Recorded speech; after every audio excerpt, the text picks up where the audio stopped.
Anyhow, there's an asteroid recently discovered, 2024 YR4.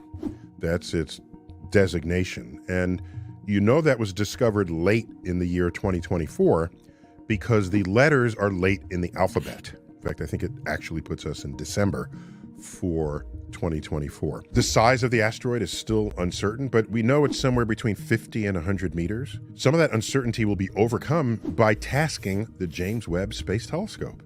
All of our great telescopes have operation modes where if there's a time-critical thing that's happening in the universe, time on the telescope gets allocated to that event. And this counts as one of those, let's task JWST for helping us figure out exactly how big this asteroid is.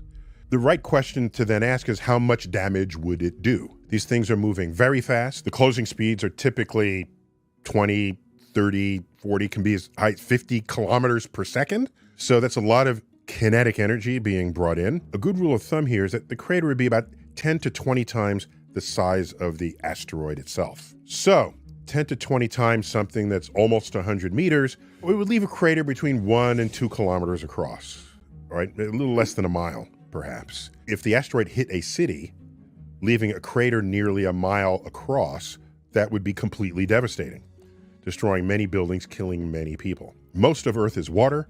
Most of what is not water, that is land, is uninhabited. So chances are, if it does hit, it's not going to harm anyone. If it happens out in the middle of nowhere, then it's just an interesting crater. We have one of those in Arizona. It's called Meteor Crater. It's almost a mile across, and you can sink a 60-story building in the center.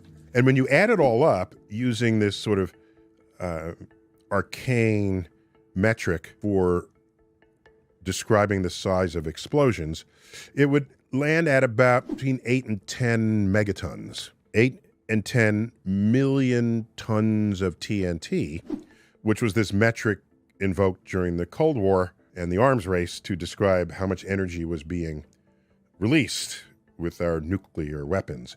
So during that period, we actually detonated bombs of equivalent strength. And in fact, we detonated them in the ocean. And while there were local tsunamis, there wasn't a tsunami that took out the population of the world. So you don't want to be there when it happens, if it happens. I'm just telling you, no, civilization will not come to an end. We will not go extinct.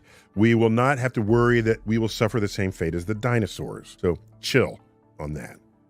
The estimate for the chances of it hitting us are down between, at this moment, between 1 and 2% at the time of this recording.